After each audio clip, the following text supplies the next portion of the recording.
की है उसमें हम परमेश्वर के कुछ नियमों को सीख रहे हैं। पहला नियम हमने सीखा था मसीही जीवन का, वो था क्षमा करने का नियम, द लॉ ऑफ फॉरगिवनेस। और फिर पिछले बुधवार को शाम की सभा में हमने दूसरा मसीही जीवन का महत्वपूर्ण नियम सीखा था, वो था दया करने का नियम, द लॉ ऑफ फॉरगिवनेस। और आज हम तीसरा और बहुत ही महत्वपूर्ण नियम सीख रहे हैं, और वो है बोने और काटने का नियम, the law of sowing and reaping. गलातियों की पुस्तक हमने पढ़ी, उसके 6 अध्याय के 7वें पद में यही लिखा है कि परमेश्वर ठट्टों में नहीं उड़ाया जाता, क्योंकि मनुष्य जो कुछ बोता है वही काटेगा। इस बात को समझ लीजिए मेरे प्रिय भाइयों और बहनों, कि मनुष्य परमेश्वर के न्याय और आत्मिक नियमों को धोखा नहीं दे सकता। यहां जो शब्द लिखा है परमेश्वर ठट्टों में नहीं उड़ाया जाता, इसका यह मतलब नहीं है कि मनुष्य परमेश्वर का मजाक उड़ाए। इसका अर्थ है परमेश्वर के वचन को हल्के में समझना, या मैं कहूं हल्के में बहुत सारे लोग परमेश्वर के वचन को लेते हैं, उसके नियमों को जानते हैं और जानते हुए उसकी अवहेलना करते हैं, उसको इग्नोर करते हैं। और ये सोचना कि आप अपने गलत कामों के परिणामों से बच जाएंगे, ये अच्छा नहीं है। कई लोग रोमियो के 5वें अध्याय के 8वें पद को एक ढाल के रूप में लेते हैं।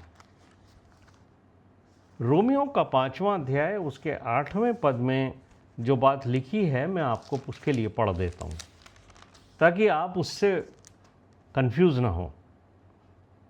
8वें पद में लिखा है, परंतु परमेश्वर हम पर अपने प्रेम की भलाई इस रीति से प्रकट करता है कि जब हम पापी ही थे तभी मसीह हमारे लिए मरा। जब हम पापी ही थे, यानी ये वो समय की बात है कि जब हमने यीशु मसीह को जाना नहीं था, यीशु मसीह को स्वीकारा नहीं था और अपने पापों की क्षमा भी प्राप्त नहीं करी थी, तभी परमेश्वर ने अपने पुत्र को भेजकर हमारे लिए उसको बलिदान किया। इसलिए ये जो शब्द हम इस्तेमाल करते हैं अनकंडीशनल लॉ, ये इस आयत के साथ पूरा हो जाता है। लेकिन याद रखिए मेरे प्रिय भाइयों और बहनों, पौलुस ने रोमियो के 2 अध्याय के अंदर भी कुछ बातें कही हैं। 4 पद से और 6 पद तक मैं आपको पढ़ूंगा, इसको भी समझ लीजिए और सुन लीजिए। पौलुस कहते हैं कि क्या तू उसकी कृपा और सहनशीलता और धीरज रूपी धन को तुच्छ जानता है। यानी एक शब्द इस्तेमाल करा जाता है आजकल, अनकंडीशनल लव। परमेश्वर तो सिर्फ प्यार करने वाला है, और जो परमेश्वर प्यार करता है वो अपने बच्चों को ताड़ना भी नहीं देता। लोगों का ऐसा समझना है प्यार इतना ज़्यादा है परमेश्वर का कि हम कैसा भी जीवन व्यतीत करें इस संसार के अंदर, परमेश्वर का प्यार उस जीवन से ज़्यादा है।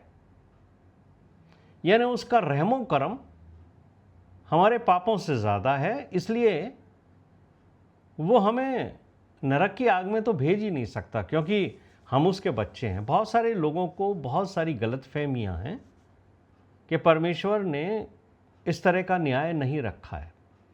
लेकिन ये जो पद है, पौलुस क्या कहते हैं कि उसकी कृपा, उसकी सहनशीलता और धीरज रूपी धन को क्या आप और मैं तुच्छ समझते हैं कि हम कैसा भी जीवन व्यतीत करें? यही है परमेश्वर को ठट्टों में उड़ाना। और पौलुस हमें यह भी कहते हैं कि मनुष्य जो बोता है ना, वही उसको काटना है। इसलिए रोमियो के 2 अध्याय में परमेश्वर का वचन आगे क्या कहता है, चौथे और पांचवें और छठे पद में कि क्या तू यह नहीं समझता कि परमेश्वर की कृपा तुझे मन फिराव को सिखाती है, पर तू अपनी कठोरता और हठीले मन के कारण उसके क्रोध के दिन के लिए, जिसमें परमेश्वर का सच्चा न्याय प्रकट होगा, अपने लिए क्रोध कमा रहा है। यानी पौलुस स्पष्ट तौर से कहते हैं कि न्याय का दिन तो आ रहा है, और यदि आप सिर्फ इस बात को पकड़ के बैठे रहे कि परमेश्वर का प्रेम हमसे प्रत्युत्तर में कुछ नहीं पाता, तो ये बहुत बड़ी गलतफहमी होगी। अनकंडीशनल परमेश्वर का प्रेम नहीं है। उसकी कंडीशन तो यह है कि आपको उसके नियमों के अनुसार चलना है, वरना उसका परिणाम भी आप ही को भुगतना पड़ेगा।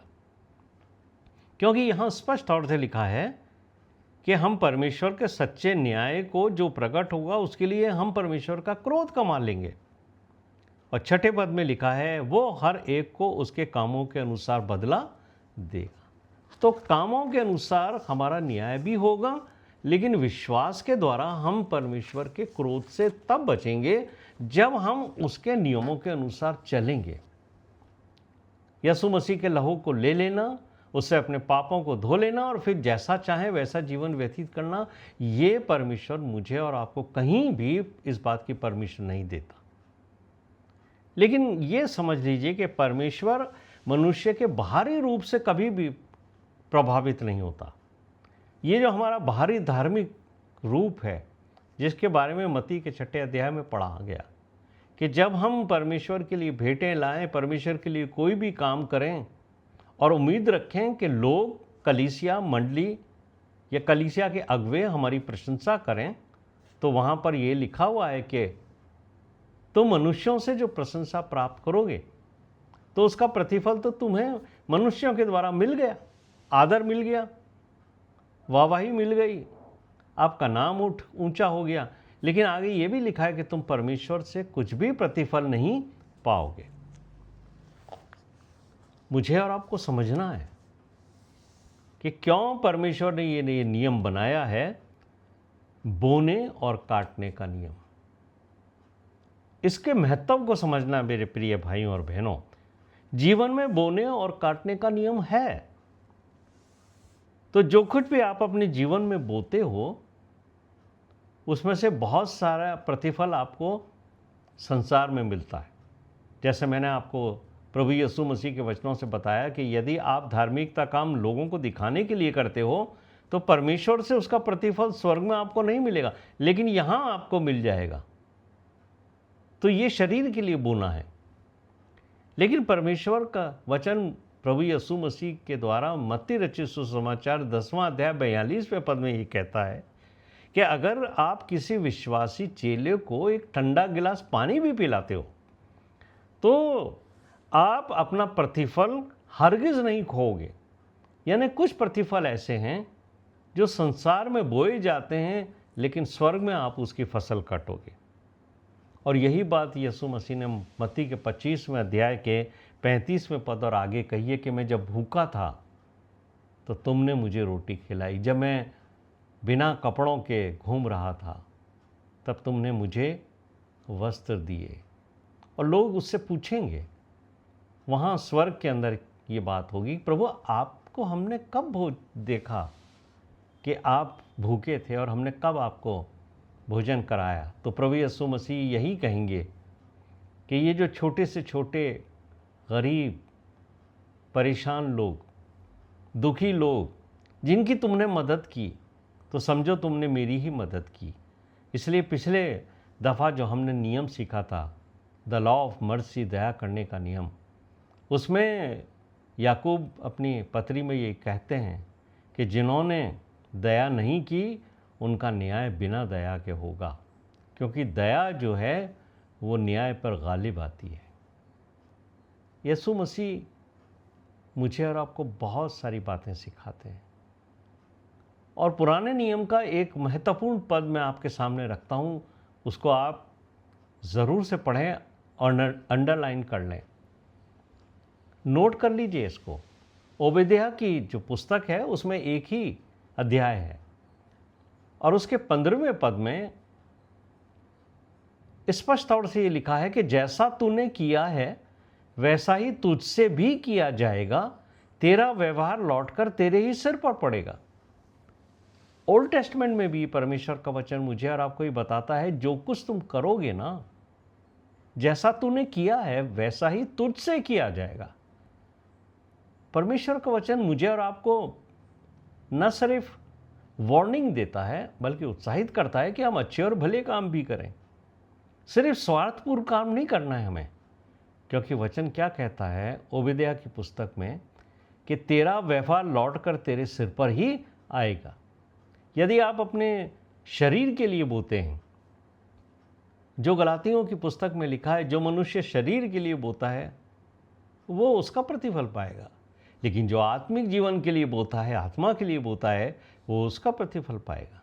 शरीर के लिए हम अपने एंजॉयमेंट के लिए बोते हैं, हम वो कार्य करते हैं जिससे हमें आनंद मिलता है। यही तो है शरीर के लिए बोना। और हम जब आत्मा के लिए बोते हैं तो हमारे आत्मिक जीवन के लिए हमें आगे बढ़ाता है।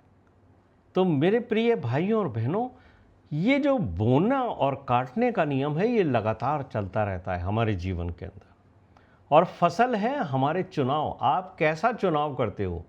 अपने लिए चुनते हो, इस संसार में जीने के लिए चुनते हो, या आप उन कार्यों को चुनते हो जिसके द्वारा परमेश्वर पिता की महिमा होती है, उन कामों के द्वारा जो प्रभु यीशु मसीह ने कहा था, तुम्हारे भले और अच्छे कामों को देखकर तुम्हारी नहीं बल्कि तुम्हारे पिता की जो स्वर्ग में है उसकी प्रशंसा होगी। लोग कहेंगे ये कौन व्यक्ति है, अरे कौन से परमेश्वर को मानने वाले लोग हैं। इसलिए मेरे प्रिय भाइयों और बहनों, हमें भलाई करने में कभी भी पीछे नहीं हटना है, क्योंकि उससे हमारे स्वर्ग पिता को आदर मिलता है। शरीर के लिए क्या बोलते हैं? हम झूठ बोलते हैं, लगातार बोलते रहते हैं, जानकर बोलते हैं, अनजाने में बोलते हैं। लेकिन आपको ये नहीं मालूम है, या शायद आपने इस बात को इग्नोर कर दिया है कि परमेश्वर का वचन उत्पत्ति से लेकर के प्रकाशित वाक्य तक मुझे और आपको, जो विश्वासी हैं, जो यीशु मसीह के खून से खरीदे लोग हैं, उन्हें विशेष करके चेतावनी देता है कि तुम अपने जीवन में झूठ मत बोलो, क्योंकि ये शरीर के काम हैं। और बाइबल की जो अंतिम पुस्तक है प्रकाशित वाक्य, उसमें 3 बार जो है वो अध्यायों के अंदर वार्निंग दी गई है। और मैं आपको बताता हूँ, प्रकाशित वाक्य 21 अध्याय 8वां पद, 27वां पद, 22वां अध्याय प्रकाशित वाक्य है उसका 15वां पद, ये बात की वार्निंग देता है कि यदि हम लगातार झूठ बोलते रहे तो हम किसी भी रीति से स्वर्ग के राज्य में प्रवेश नहीं करेंगे। परमेश्वर झूठ बोलने वालों को, जो अपने जीवन की आवश्यकताओं को पूरा करने के लिए लगातार झूठ बोलते रहते हैं, जबकि प्रभु यीशु मसीह ने स्पष्ट तौर से कहा है कि जो झूठ बोलते हैं वो स्वर्गीय पिता की संतान नहीं है। अरे वो तो शैतान की संतान है, वो झूठों का पिता है। तो जो झूठ बोलते हैं वो शैतान के वंशज हैं। और दूसरी बात यह है कि इसका परिणाम बहुत ख़राब है कि झूठ बोलते रहने से हमारा विश्वास खो जाता है, हमारे संबंधों में टूटन आती है और हम पूरे ज़िंदगी कड़वाहट में जीते रहते हैं। हम एक और चीज़ शरीर के लिए बोलते हैं, वो ईर्ष्या, जलन। इसमें जब हम किसी से जलन रखते हैं तो हमारा मन अशांत रहता है, हमारे मन में शांति नहीं होती। भले ही आप चर्च जाके तालियां बजाओ, हालेलुया के नारे लगाओ, उछलो कूदो, क्वायर के अंदर गाने गाओ, लेकिन अगर आपके मन में शांति नहीं है तो याद रखिए यीशु मसीह आपके मन में वास नहीं करता, आपके जीवन में यीशु मसीह नहीं है, क्योंकि यीशु मसीह शांति का राजकुमार है।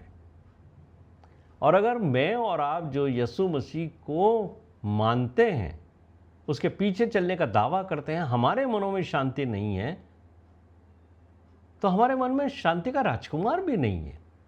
उसकी वजह एक ये भी हो सकती है कि हमारा मन में शांति की जगह ईर्ष्या भली हुई है, मन अशांत है, संबंधों में लगातार कड़वाहट होती है।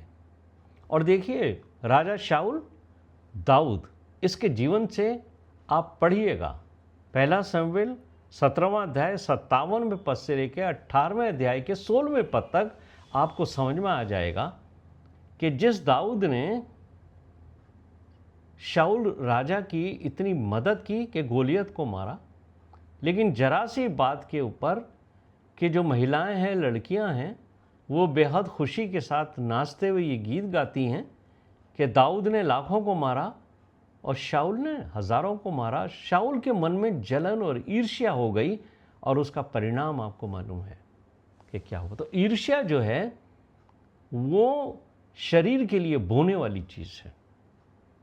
और तीसरी बात है, शरीर की अभिलाषाएं, उनको हम लगातार पालते रहते हैं।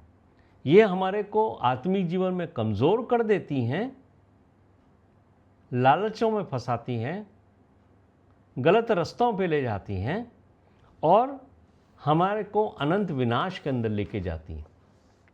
कई बार इस तरीके के व्यवहार हम करते हैं, इस तरीके का एंजॉयमेंट हम हमारे शरीर के लिए करते हैं कि जो न सिर्फ हमारे जीवन में बल्कि हमारे परिवार को भी बहुत भारी पड़ता है। पाप तो उस व्यक्ति का है जिसने शरीर के लिए बोया, लेकिन इसके कॉन्सिक्वेंसेस, पाप का परिणाम परिवार को भी भुगतना पड़ता है। यदि एक व्यक्ति अपनी पूरी सैलरी जो है वो जुए में, शराब में और ड्रग्स को खरीदने पीने में बर्बाद कर देता है, उसका परिवार, उसकी पत्नी, उसके बच्चे भूखों मरते हैं, बच्चों की स्कूल की फीस नहीं भरी जाती है, उनका नाम स्कूल से कट जाता है, घर में अन्न नहीं होने से बच्चे भूखे रहने लगते हैं और उनका शरीर कमज़ोर हो जाता है। बच्चों का, पत्नी का कोई कसूर नहीं है, एक व्यक्ति ने अपने शरीर के लिए बोया और परिणाम पूरे परिवार को भुगतना पड़ा। तो आप अपने कार्यों की फसल यहां काटते हैं, आपका परिवार भी काटता है, आपके बच्चे भी काटते हैं। आकान के जीवन के बारे में आपने पढ़ा है, एक व्यक्ति जिसने लालच किया और यहोशू ने पूछा उसको कि तूने ये क्यों किया, तूने परमेश्वर के लोगों को दुख क्यों दिया। उस व्यक्ति ने अर्पण की हुई चीज में से चुरा कर चांदी और अच्छे कपड़े सब अपने झोंपड़ी के अंदर, अपने टेंट के अंदर नीचे गाड़ दिए। और उसका परिणाम क्या निकला कि उसकी सारी संपत्ति, उसके परिवार, उसकी पत्नी, उसके बच्चे, सबको आग में जलाकर भस्म किया गया। यह है शरीर के लिए बोना। और माता पिता, विशेषकर जो हम विश्वासी माता पिता हैं, वो ध्यान से समझ लीजिएगा कि आप अपने बच्चों के लिए आत्मिक जीवन में कुछ बोते भी हैं या नहीं बोते हैं, ये इसकी जिम्मेदारी आपकी है। आप ये मत सोचिए कि चर्च 1 घंटा 2 घंटा लेके गए बच्चों को और पूरे हफ्ते आपने सांसारिक जीवन व्यतीत किया, एंजॉय किया, बच्चों को भी एंजॉय कराया, खुद ने भी एंजॉय किया। हफ्ते में रविवार हुआ, बच्चों को लेकर सीधे चर्च चले गए, वहाँ वर्शिप अटेंड कर ली। एक सप्ताह में कितने घंटे होते हैं? 168 घंटे। उसमें से 2 घंटा आप एक हफ्ते में परमेश्वर को देते हो और 166 घंटे आप जो हैं वो संसार को देते हो। तो आप वो क्या रहे हो अपने लिए और अपने बच्चों के जीवन में। ये मत सोचिए कि बच्चे जो हैं वो संडे स्कूल में ही सीखेंगे, जाके चर्च में ही सीखेंगे, वो आपके जीवन से सीखते हैं। अगर आप कहते हो मैं विश्वासी पिता हूँ या विश्वासी माता हूँ, आपके उठने बैठने चलने फिरने आपके जीवन से बच्चे सीखते हैं। जब 166 दिन 66 घंटे वो आपको संसार की बातों में लिप्त देखते हैं, टीवी के एपिसोड देखने में, संसारिक बातों में, बुराइयां करने में देखते हैं, आप शरीर के लिए बो रहे हैं। बच्चों के अंदर वो फसल फलवंत होगी। बीज आपका है, जीवन बच्चों का है, भूमि बच्चों के हृदय है और उसके अंदर आपने बोया है। 2 घंटे हफ्ते में परमेश्वर के भवन में बैठना और 166 दिन 66 घंटे जो है वो संसार को देना। क्या परिणाम निकालना चाहते हो आप? बच्चे आपके जीवन से सीखना चाहते हैं। कितना वो आपको देखते हैं, आपको पता नहीं है। वो देखना चाहते हैं कि क्या मेरा पिता, क्या मेरी माँ प्रत्येक दिन प्रार्थना करती है, प्रत्येक दिन परमेश्वर के वचन को पढ़ती है, उसका जीवन कैसा है, क्या वो बुराइयों में एक दूसरे की चुगली करने में, जलन रखने में समय व्यतीत करती है, या मेल मिलाप की भावना रखती है। शरीर के लिए बोना, इसका प्रतिफल हमें यही मिलेगा। और यही बात मैं अक्सर कहता हूँ, यदि एक बहन जिसका विवाह हुआ है, परिवार में है, अगर उसने अपनी माँ की सेवा की है, माँ का मतलब है सासू माँ से, अगर उसने उसके साथ प्रेम पूर्वक व्यवहार किया, उसकी सेवा की है, निश्चित तौर पे जब वो सासू माँ बनेगी तो उसकी बहू उसकी सेवा करके उसको परिणाम देगी। तुम जो बोओगे वही तुम काटोगे। ये मत सोचिए कि आपने पेड़ तो नीम का बोया है और उसके अंदर आम लगेंगे। कड़वा पेड़ बोओगे, कड़वे ही फल मिलेंगे। मीठा पेड़ बोओगे, तब मीठे फल मिलेंगे। इसलिए मुझे और आपको देखना है कि हम बोते क्या हैं। क्या हम शरीर के लिए बो रहे हैं या हम अपनी आत्मा के लिए बो रहे हैं? तो जब आप आत्मा के लिए बोते हो तो वो परमेश्वर के वचन पर चलना है। आत्मिक उन्नति होती है उससे, और जीवन के पुस्तक में आपका नाम लिखा जाता है। दूसरी बात, आप जब आत्मिक जीवन के लिए बोते हो तो सबसे पहले आपके अंदर क्षमा करने की भावना पैदा होती है। और इसका परिणाम क्या होता है कि हृदय में स्वतंत्रता आती है, मन में शांति आती है और मेल मिलाप की आत्मा आपको मिलती है। तो याद रखिए, पिछली दफा जो बात मैंने कही थी, यदि आप आत्मा के लिए बोते हो तो उसकी कटनी स्वर्ग में काटोगे। क्या चीज़ थी वो? द लॉ ऑफ मर्सी, दया करने का नियम। और परमेश्वर के वचन से हमने बहुत सारी बातें सीखी थी कि जो दया करेगा उस पर दया की जाएगी, क्योंकि परमेश्वर का वचन मुझे और आपको दया करने के लिए उत्साहित करता, सिखाता है कि तुम विश्वासी हो, जैसे परमेश्वर ने तुम पे दया की, तुम्हें भी दूसरों पे दया करनी चाहिए।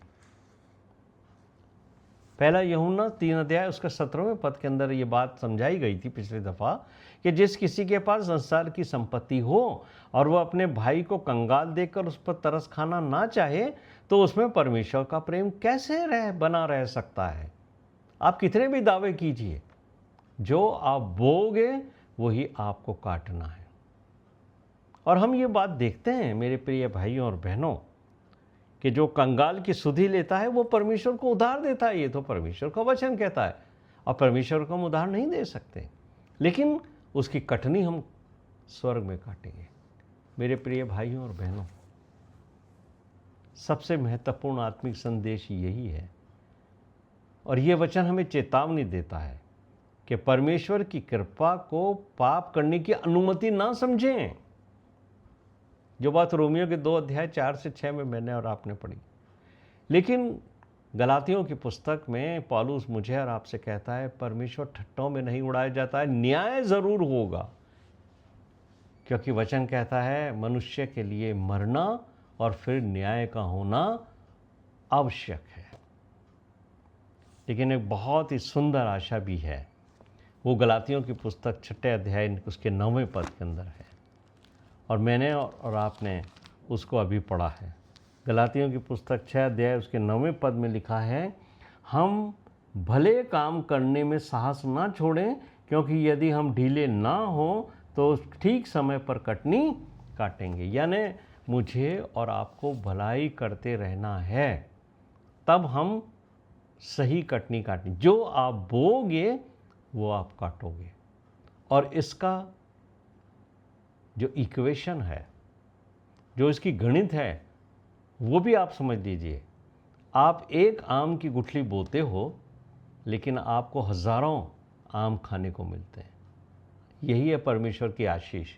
आप एक भलाई का काम करोगे, उसके प्रतिफल में परमेश्वर आपको हज़ारों गुना लौटाता है। परमेश्वर किसी का कर्जदार नहीं। लेकिन अगर आप पाप बोते हो, एक पाप से, एक झूठ से आपको 100 झूठ बोलने पड़ते हैं। एक पाप आपके जीवन में अगर आ गया शैतान की तरफ से पाप का वायरस, वो कई पापों को जन्म देता है। इसलिए परमेश्वर का वचन कहता है रुपयों का लोभ मत करना, क्योंकि रुपयों का लोभ सारे पापों और सारी बुराइयों की जड़ है। या तो आप परमेश्वर से प्रेम करोगे या धन से प्रेम करोगे। यीशु मसीह ने स्पष्ट तौर से मत्ती के 6 अध्याय में इस बात को कहा है कि संसार के दो स्वामी हैं, या तो तुम परमेश्वर को प्रेम करोगे तो धन को, जो संसार का स्वामी है, उसको तुच्छ जानोगे, और यदि तुम धन को सबसे ज़्यादा आदर देते हो तो परमेश्वर को तुच्छ जानोगे। यदि आप धन के पीछे अपना जीवन व्यतीत कर रहे हो ये सोचते हुए कि मैंने एक बार यीशु मसीह को ग्रहण कर लिया, अब तो स्वर्ग में तो मेरी सीट रिजर्व है, तो याद रखिए ये शरीर के लिए बोना है। लेकिन यदि आप परमेश्वर को प्रथम स्थान देते हो तो संसार की सारी आशीषें, बरकतें जिसके लिए दुनिया दौड़ती है, वो आपको परमेश्वर की ओर से समय समय पर आपकी आवश्यकताओं के अनुसार मिलेगी, क्योंकि आप संसार में अपने शरीर के लिए नहीं बो रहे हो, बल्कि आप परमेश्वर के राज्य के लिए बो रहे हो, और उसका प्रतिफल आपको स्वर्ग में मिलेगा। तो संक्षेप में मैं सिर्फ इतना कहना चाहता हूँ कि परमेश्वर के वचन को हल्का मत समझिए। जीवन में जो बीज हम अपने निर्णयों से, अपने विचारों से, अपने कर्मों से या अपने बोल से, भाषा से बोते हैं, परमेश्वर का न्याय, उसकी व्यवस्था के अनुसार उसकी फसल अवश्य हमें मिलेगी। हमारे जीवन में वो कटनी कटेगी। और इसीलिए कि हम पाप नहीं बोएं, पर कि आत्मा के लिए बोएं, परमेश्वर का वचन मुझे और आपको उत्साहित करता है। और मत्ती के 7वें अध्याय में प्रभु यीशु मसीह ने बहुत ही अच्छे तरीके से हमें समझा दिया था। जब उन्होंने अपना पौढ़ाड़ी उपदेश पूरा किया, तब 7वें अध्याय के 24वें पद में यीशु मसीह ने कहा था, इसलिए जो मेरी बातें सुनकर उन्हें मानता है, यानी जो शिक्षाएं यीशु मसीह ने मुझे और आपको दी हैं, यदि हम उसे मानते और उसके ऊपर चलते हैं तो हम उस बुद्धिमान मनुष्य के समान ठहरेंगे जिसने अपना घर चट्टान पर बनाया। प्रभु इस वचन के द्वारा मुझे और आपको आशीष दे, और हम ये समझ सकें कि जो हम बोएंगे वही हमें काटना पड़ेगा। आइए हम दुआ करें।